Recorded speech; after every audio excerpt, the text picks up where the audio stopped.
Assalamu alaikum, ninth class P1 and N1. I'm your mathematics lecturer Iram Mushaq from the platform of Punjab Group High School, Dadawala.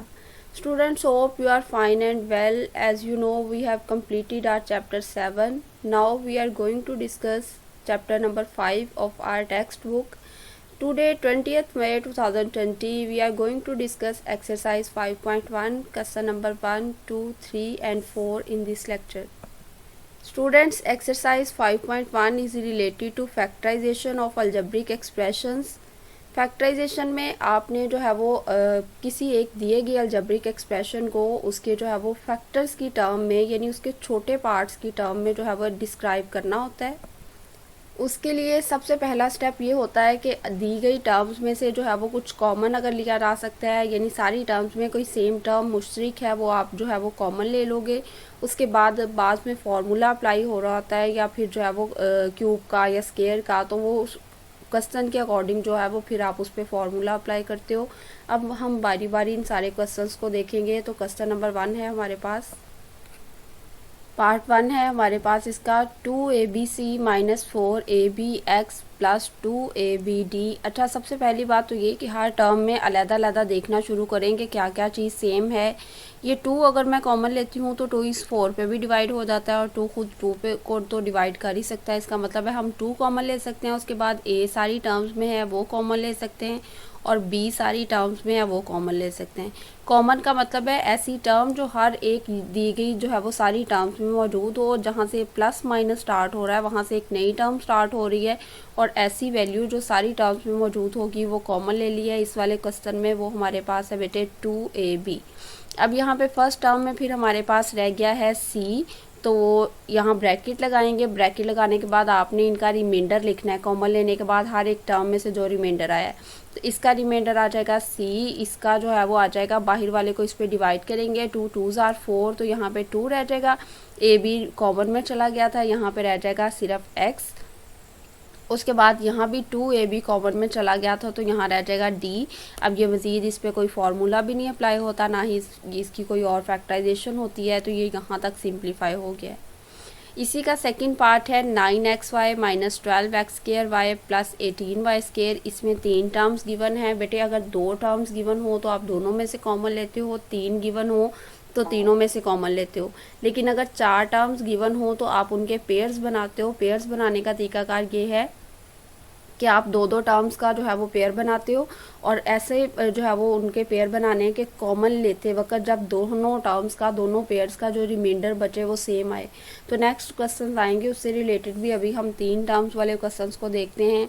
ये 9 है यहाँ पे 12 है, यहाँ पे 18 है, ये सारे 3 पे डिवाइड होने वाले हैं तो इसका मतलब है 3 कॉमन आ जाएगा। उसके बाद y सब में है तो y कॉमन ले लेंगे।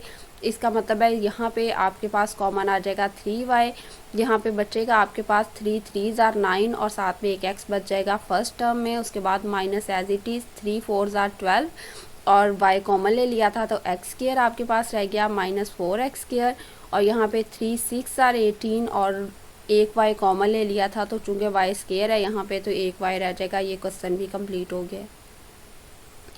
नेक्स्ट हमारे पास है minus 3x square y minus 3x plus 9xy square. तो बेटे इसमें से पहली बात तो ये कि ये माइनस 3 कॉमन आएगा क्योंकि 3 सब में है, माइनस 3 कॉमन आ गया। उसके बाद नेक्स्ट हमारे पास x यहाँ पे 2 मरतबा है, यहाँ पे 1 मरतबा है और यहाँ पे भी 1 मरतबा है।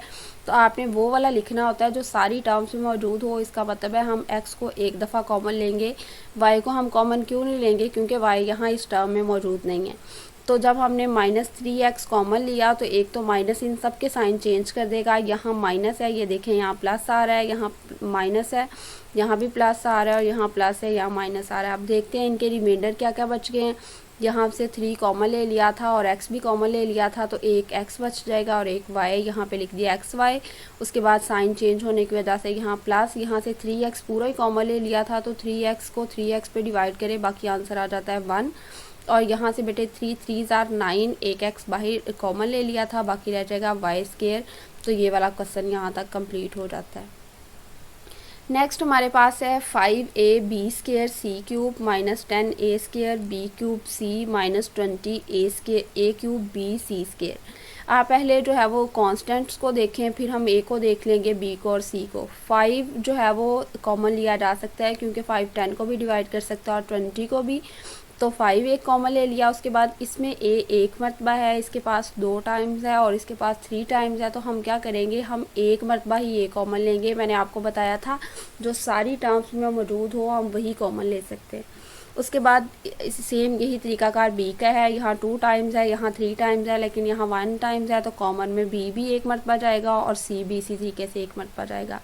अब 5 1s are 5, यहाँ पे 5 तो नहीं आएगा क्योंकि 5 कॉमन ले लिया था। ए भी एक मरतबा जो है वो कॉमन में ले लिया, बी भी एक मरतबा, तो बी एक मरतबा बच जाएगा और सी यहाँ पे 2 टाइम्स बच जाएगा। माइनस एज इट इज़, क्योंकि यहाँ हमने बाहर माइनस कॉमन नहीं लिया, अगर लिया होता तो फिर साइन चेंज होते, अभी एज इट इज़ रहेगा। 5 2s are 10, 2 आ गया यहाँ पे, और ए एक मरतबा रह गया क्योंकि एक मरतबा कॉमन लिया था, बी 2 मरतबा रह गया और सी यहाँ पे नहीं रहा, तो यहाँ पे आ गया -2ab²। उसके बाद ये वाला माइनस एज इट इज़, इसको मल्टीप्लाई करेंगे 20, डिवाइड करेंगे 20 को 5 पे, तो ये आपके पास आ जाएगा 5 4s are 20।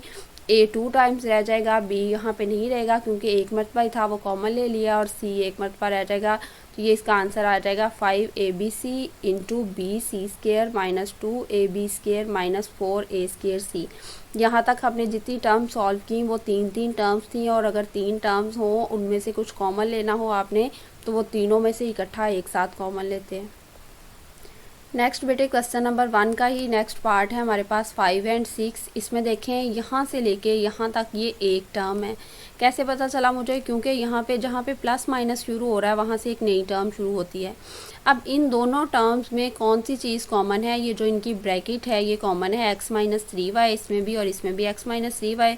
तो पहले हम इसी को कॉमन ले लेंगे, यहाँ पे हमारे पास रह जाएगा x - 3y, और अब रिमाइंडर इसका यहाँ पे ब्रैकेट में लिखना है। इसका रिमाइंडर बच जाएगा 3x³ और इसका रिमाइंडर बचेगा -7x²y²।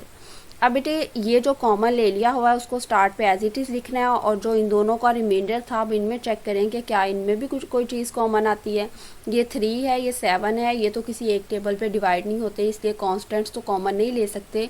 यहाँ पे x³ है और यहाँ पे x² है, तो मतलब हम x 2 टाइम्स कॉमन ले सकते हैं। इसी तरह यहाँ पे y एक मरतबा है और यहाँ पे y 2 टाइम्स है, तो फिर हम y एक मरतबा कॉमन ले सकते हैं। तो इस ब्रैकेट में से क्या कॉमन आया है, x²y। इस ब्रैकेट में से कुछ कॉमन नहीं आता, ये ऑलरेडी एक कॉमन फैक्टर ही हमने यहाँ पे चूज़ किया हुआ है, तो ये x²y। अब यहाँ पे बच गया है 3x और यहाँ पे बच गया है -7y। अब इनको बेटे जो है वो आपने तरतीब से लिख लेना है, चूँकि ये जो है वो मल्टीप्लाई ही हो रहा है ये तीनों आपस में, तो इसको सबसे पहले लिख दिया x²y, फिर x - 3y, फिर 3x - 7y। आप इनकी कोई भी अरेंजमेंट कर दें तो वो बिल्कुल ठीक होगी, क्योंकि कॉम्यूटेटिव प्रॉपर्टी ऑफ मल्टीप्लिकेशन के अकॉर्डिंग जो है वो इनके ऑर्डर से कोई फ़र्क नहीं पड़ता जब नंबर्स आपस में मल्टीप्लाई हो रहे हों। नेक्स्ट आपके पास है अगेन वही तरीकाकार कि यहाँ से लेके यहाँ तक आपके पास एक टर्म है और यहाँ से लेके यहाँ तक आपके पास दूसरी टर्म है। इसमें इन दोनों में कॉमन आ रहा है हमारे पास x² + 5, तो वो जो कॉमन आ रहा है उसको हमने स्टार्ट पे लिखा, और इस टर्म में से बच गया है 2xy³ और इस टर्म में से बच गया है +8xy²। जो कॉमन है वो तो स्टार्ट पे एज इट इज़ है। अब इन दोनों में से क्या कॉमन आएगा, 2 इन दोनों को डिवाइड कर सकता है, 2 को भी कर सकता है और 8 को भी कर सकता है, तो 2 कॉमन ले लिया। उसके बाद इसके पास x एक मरतबा है, इसके पास x एक मरतबा है, तो एक मरतबा x कॉमन ले लिया। यहाँ पे y 3 टाइम्स है, यहाँ पे y 2 टाइम्स है, तो हमने y को एक मरतबा कॉमन 2 मरतबा कॉमन ले लिया यहाँ पे। इस वाले क्वेश्चन में या इस वाली टर्म में हमारे पास बच गया सिर्फ y, और इस वाली टर्म में हमारे पास 2 4s are 8, तो 4 बच गया, और x और y² चूँकि हम कॉमन ले चुके हैं तो ये यहाँ तक इसका कॉमन वाला कंप्लीट हो गया। अब हमने इनको अरेंज कर दिए, ये 2xy² स्टार्ट पे चला गया, उसके बाद ये ब्रैकेट है x² + 5 और नेक्स्ट है y + 4। तो यहाँ तक बेटे क्वेश्चन 1 हमारा कंप्लीट हो गया। अब हम क्वेश्चन नंबर 2 स्टार्ट करेंगे।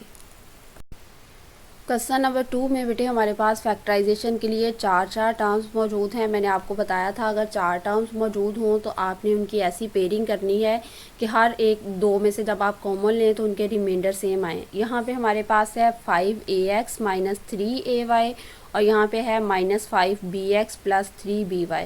तो हम सबसे पहले इनको ऐसे अरेंज करेंगे कि ax और bx वाला अरेंज कर लेंगे, फिर ay और by वाला अरेंज कर लेंगे। ये मैंने सबसे पहले इन दोनों टर्म्स को लिखा है 5ax - 5bx। अब देखिए इन्हीं को पहले सॉल्व करते हैं, फिर नेक्स्ट वालों को देखते हैं। इन दोनों में से कॉमन आएगा 5x और यहाँ पे रह जाएगा a - b।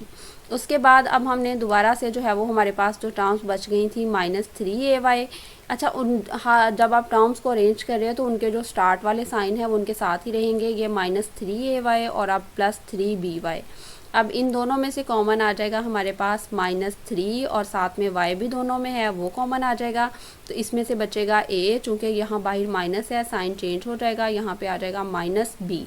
अब ज़रा चेक करें, ये आपने पहली दो टर्म्स थी, ये उसका रिमाइंडर है कॉमन लेने के बाद, और ये दूसरी दो टर्म्स थी, ये इसका रिमाइंडर है कॉमन लेने के बाद। यही मैं आपको बता रही थी कि जब आपने पेयर्स बना लेने हैं और उनमें से कॉमन ले लेना है तो उनका रिमाइंडर सेम होना चाहिए। यहाँ तक फिर आपका क्वेश्चन बिल्कुल ठीक हो जाएगा।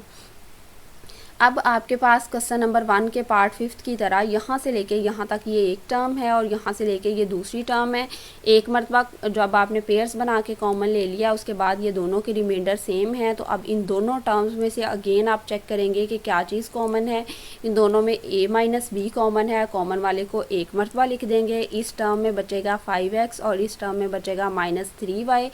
अच्छा, जब ये आप फैक्टर्स लिख रहे होते हैं तो इनके दरमियान में कोई साइन नहीं लगाना। इसका मतलब ये होता है कि जब आप इन फैक्टर्स को वापस मल्टीप्लाई करोगे तो अगेन यही वाला आपके पास जो है वो अलजेब्रिक एक्सप्रेशन आ जाएगा। तो मल्टीप्लाई करने की ज़रूरत नहीं है, उन्होंने हमसे फैक्टराइजेशन ही करने को कहा है, यानी उसकी फैक्टर्स की फॉर्म में उसको लिखना है। तो आपके पास फैक्टर्स की फॉर्म में इसका आंसर आ चुका है। ये लाइन्स वगैरह आपने ड्रॉ नहीं करनी, सिर्फ मैंने आप लोगों को बताने के लिए की थी। नेक्स्ट आपके पास क्वेश्चन है 3xy + 2y - 12x - 8। तो अब बेटे हमारे पास हम इसको अरेंज कर लेंगे। एक ये x वाली टर्म है और एक ये x वाली टर्म है, इनको हमने अरेंज किया। 3xy - 12x, पहले इन्हीं दो में से कॉमन ले लेते हैं। इनमें से कॉमन आ जाएगा 3x, यहाँ पे रह जाएगा y और यहाँ पे रह जाएगा 3 4 12 होता है और x कॉमन ले लिया हमने, तो यहाँ पे -4 रह जाएगा। अब हमने जो बाकी रकम रह गई आपके पास, एक ये 2y और एक 8, इसको इस तरह अरेंज करना है कि जब हम इनमें से कॉमन लें तो उसका रिमाइंडर भी y - 4 बचे। तो y वाली टर्म को फिर पहले लिख देंगे और ये जो 8 वाली है इसको बाद में लिख देंगे। ये हो जाएगा 2y - 8। इन दोनों में से कॉमन आएगा 2, क्योंकि 2 जो है 2 को तो डिवाइड करता ही है, साथ में 8 को भी डिवाइड कर देता है। यहाँ पे आ जाएगा 2, ये y एज इट इज़, 2 1 2 और 2 4 8। तो यहाँ पे y - 4, ये देखें ये पहली टर्म में से कॉमन और रिमाइंडर है और ये दूसरी टर्म का कॉमन और रिमाइंडर है। दोनों का रिमाइंडर सेम है। यहाँ से लेके यहाँ तक बेटे एक टर्म है, ये दरमियान में प्लस का साइन है, यहाँ तक दूसरी टर्म है।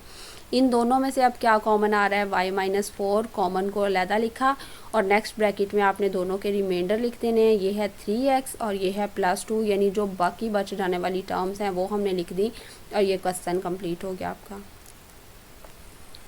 क्वेश्चन नंबर 2 का पार्ट 3 है हमारे पास, x³ + 3xy² - 2x² - 6y³। अब बेटे इनको भी अरेंज करना है। सबसे पहले मैं ये x³ और ये वाली टर्म को अरेंज कर रही हूँ। उसकी रीज़न क्या है, देखिए बेटे आप जो है रफ पे एक दफ़ा इसको अरेंज करके देख लें। अगर आपके पास दोनों पेयर्स के रिमाइंडर सेम नहीं आते, आप इनकी अरेंजमेंट चेंज कर सकते हैं।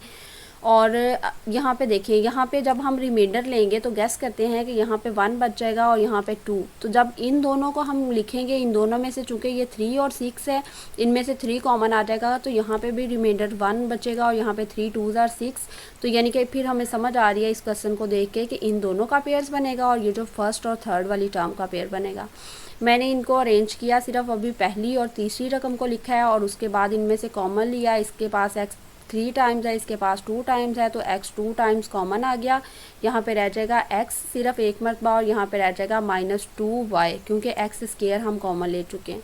अब बाकी आपके पास एक ये वाली टर्म रह गई है और एक ये वाली टर्म रह गई है। इनको आपने अरेंज करना है ऐसे कि जब आप इनमें से कॉमन लें तो इनका रिमाइंडर भी x - 2y बचे। तो आपके पास सबसे पहले यहाँ पे आ जाएगा 3x² माइनस 6y³। ये 3 जो है वो इसमें से कॉमन ले लिया, क्योंकि 3 को डिवाइड करता है, 6 को भी कर देता है, और y² दोनों के पास है तो y² ले लिया। इसके पास y 3 टाइम्स है तो इसका मतलब है y² इसमें से कॉमन ले लिया। यहाँ पे रह जाएगा सिर्फ x, और यहाँ पे 3 2s are 6 और 2 रह गया, और साथ में एक y रह गया क्योंकि y 2 टाइम्स कॉमन ली है। अब यहाँ से लेके बेटे यहाँ तक एक टर्म है आपके पास, और यहाँ से लेके यहाँ तक दूसरी टर्म है। इन दोनों में से कॉमन आ रहा है x माइनस 2y, और बाकी रह जाएगा आपके पास इस टर्म का रिमाइंडर है x² और इस टर्म का रिमाइंडर है प्लस 3y²। ये क्वेश्चन भी कंप्लीट हो गया। नेक्स्ट देखें बेटे क्वेश्चन नंबर 4। इसमें ऑलरेडी यहाँ से लेके यहाँ तक एक टर्म मौजूद है और यहाँ से लेके यहाँ तक दूसरी टर्म मौजूद है।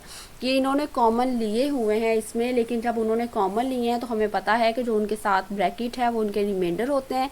ये रिमाइंडर सेम नहीं है, इन रिमाइंडर्स को सेम होना चाहिए। इसका मतलब है उन्होंने जो कॉमन लिए हैं वो ठीक नहीं है, हमने वापस इसको मल्टीप्लाई कर देना है। मल्टीप्लाई करने के बाद हम उन चारों टर्म्स को रीअरेंज करेंगे और फिर उनमें से कॉमन लेंगे। z मल्टीप्लाई होगा x² और y² से, तो ये हो जाएगा x² माइनस y²। उसके बाद इसी तरह x इन दोनों से मल्टीप्लाई होगा तो ये हो जाएगा xy² माइनस xz²।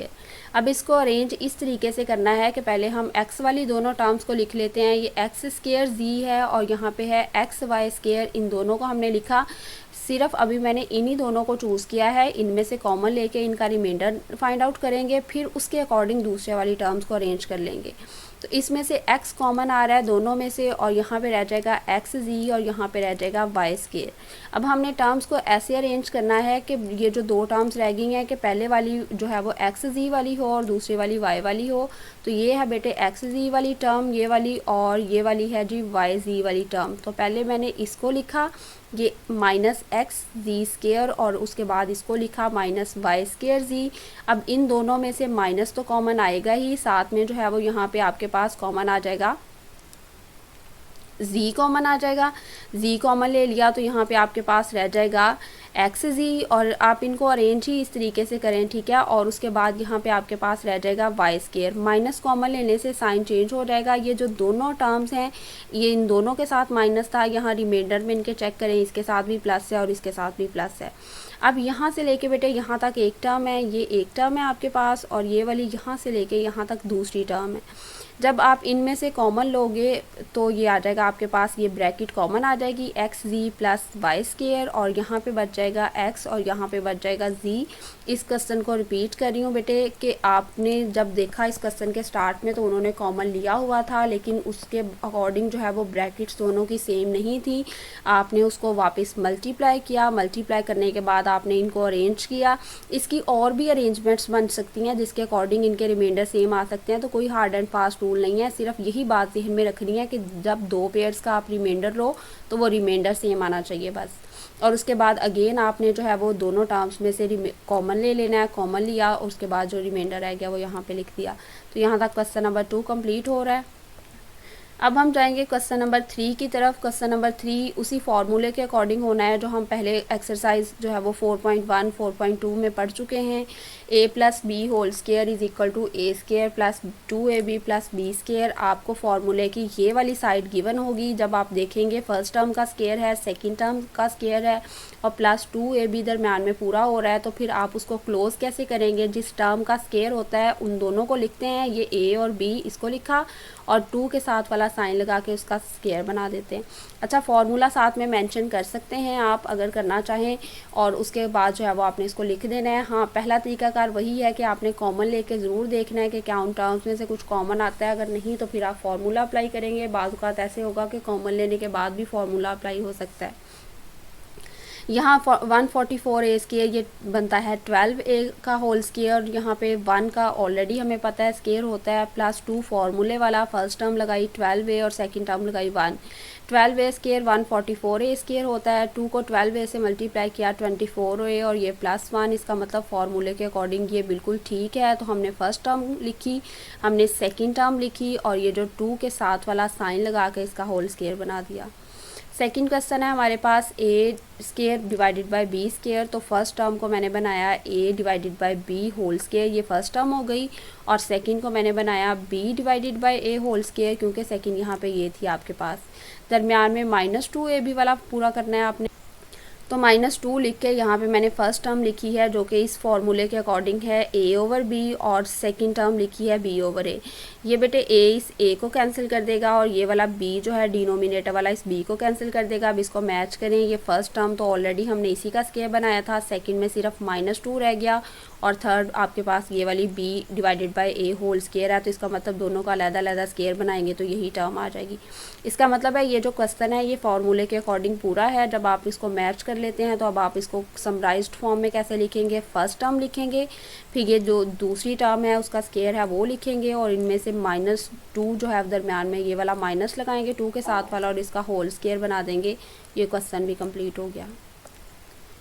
नेक्स्ट बेटे फॉर्मूला हमारे पास यूज़ होगा a square minus b 2ab plus b square, क्योंकि यहाँ दरमियान में माइनस का साइन है। ये यहाँ से लेके यहाँ तक एक टर्म है, इसको फर्स्ट टर्म का स्केयर ऑलरेडी बना हुआ है, इसको एज इट इज़ लिख दिया।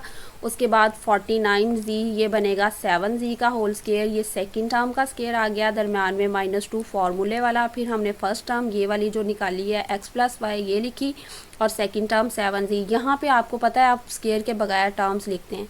अब आपने इसको जो है वो चेक कर लेना है, ये 2 7 14 होता है, तो 14z x + y, इसका मतलब है ये सारे का सारा फॉर्मूले के अकॉर्डिंग है। तो ये इसको क्लोज करेंगे, x + y -7z whole square. First term लिखी, सेकंड टर्म लिखी, 2 वाला साइन लगा के इसका होल स्केयर बना दिया। नेक्स्ट क्वेश्चन है 12x स्क्वायर -36x + 27। इसमें से 3 सबसे पहले मैंने आपको कहा था कॉमन आ रहा हो तो आप कॉमन लेंगे। 3 4s are 12, 4 रह जाएगा यहाँ पे, 3 12s are 36, यहाँ पे 12 रह जाएगा, और 3 3s are 9। अब ये जो 3 कॉमन लिया है उसको एज इट इज़ बाहर लिख देना है। नेक्स्ट आपका पास फार्मूला पूरा हो रहा है, ये बन रहा है 2x का होल स्क्वायर, ये बन रहा है 3 स्क्वायर। तो फॉर्मूले के अकॉर्डिंग चूँकि दरम्यान में माइनस है, -2 into first term into second term. जब आप इनको इकट्ठा मल्टीप्लाई क्लोज करोगे तो ये फर्स्ट टर्म लिखोगे, सेकेंड टर्म लिखोगे, 2 वाला साइन लगाओगे तो ये होल स्क्वायर। ये भी क्वेश्चन कंप्लीट हो गया यहाँ तक। बेटे एक्सरसाइज 5.1 के जो मैंने 3 क्वेश्चन आपको करवाए वो आपने अपनी नीट नोटबुक पे लिखने हैं, और रिटर्न पे इसकी प्रैक्टिस भी करनी है रफ नोटबुक पे। क्यूरीज को डिस्कस कर लेते हैं। आपकी फैक्टराइजेशन कैसे करनी है। हर एक टर्म के स्टार्ट पे सिर्फ फैक्टराइज लिखा हुआ है, तो आपको कैसे पता चलेगा कि इसमें कौन सा मेथड अप्लाई करना है। बेटे सबसे पहले आपने कॉमन ही लिया करना है। जब भी फैक्टराइजेशन का कहा जाए, 2 टर्म्स गिवन है तो दोनों में से कॉमन लें, 3 टर्म्स गिवन है तो तीनों में से कॉमन लें, 4 टर्म्स हैं तो 2 2 के पेयर बनाएं, और उनमें से कॉमन इस तरीके से लेना है। पेयर्स बनाने का तरीकाकार ये कि फिर जब दोनों पेयर्स के जो रिमाइंडर बचे हैं वो सेम हो, ताकि आप अगेन उनको जो है वो कॉमन ले सकें। उम्मीद करती हूँ स्टूडेंट्स कि जो आज आपको काम करवाया गया आप उसकी नीट नोटबुक भी बनाएंगे और उसकी रफ में प्रैक्टिस भी करेंगे। अल्लाह ताला आप सबको अपने हिफ्ज़-ओ-मान में रखे। Thank you students. अल्लाह हाफिज़।